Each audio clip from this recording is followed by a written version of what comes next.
Sais-tu de quand date le terme ONG? De 1945. C'est l'ONU qui l'a utilisé pour la première fois pour désigner des organisations pouvant être associées à des discussions internationales du fait de leur expérience et de leurs connaissances, alors même qu'elles ne sont pas rattachées à un État et à son gouvernement. Mais qu'est-ce que c'est exactement une ONG? Encore aujourd'hui, il n'existe pas de définition juridique précise. Le seul point commun des ONG est qu'il s'agit de structures non gouvernementales, non lucratives et de droit privé, comme des associations, Médecins sans frontières, CCFD Terre solidaire par exemple, ou des fondations, WWF, Fondation Bill et Melinda Gates. Leurs moyens financiers proviennent des cotisations ou des contributions de leurs membres, ce qui les rend indépendantes à la fois financièrement et politiquement. En quoi sont-elles si importantes? Les ONG sont des intermédiaires entre les pouvoirs publics et la population, grâce aux informations qu'elles collectent et qu'elles font remonter au gouvernement. Sur le terrain, elles jouent aussi un rôle d'éducation, de sensibilisation ou d'alerte auprès des populations, comme par exemple dans le domaine environnemental. Combien de types d'ONG existent-ils? On en distingue deux. Il y a les ONG internationales, qui recrutent leurs employés, leurs bénévoles et leurs donateurs dans plusieurs pays.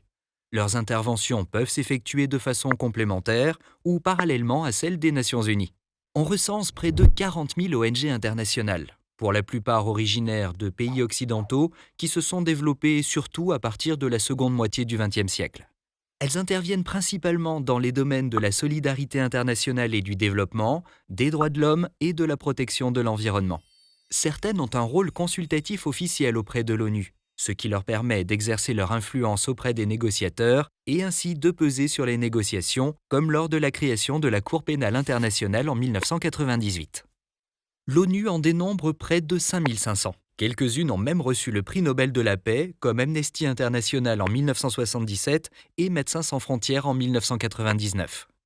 Les autres sont des ONG de plus petite taille qui agissent dans les limites du pays dans lequel elles sont implantées. On les trouve à la fois dans les pays du Nord et du Sud, où elles interviennent souvent également comme relais local des grosses ONG internationales ou de l'ONU.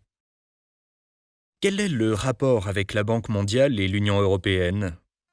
C'est en effet une autre chouette facette des ONG.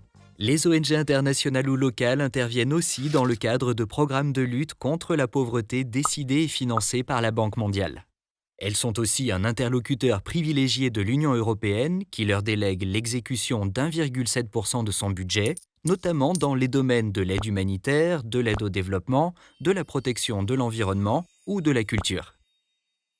Pour résumer, les ONG ont donc une fonction indispensable de communication et de courroie de transmission entre les populations, les institutions internationales et les États. Exactement. Les ONG apparaissent aujourd'hui comme des acteurs de terrain importants au bénéfice des populations ou de l'environnement, mais aussi comme des interlocuteurs pour les organisations internationales et les États avec lesquels elles négocient ou interviennent sur le terrain.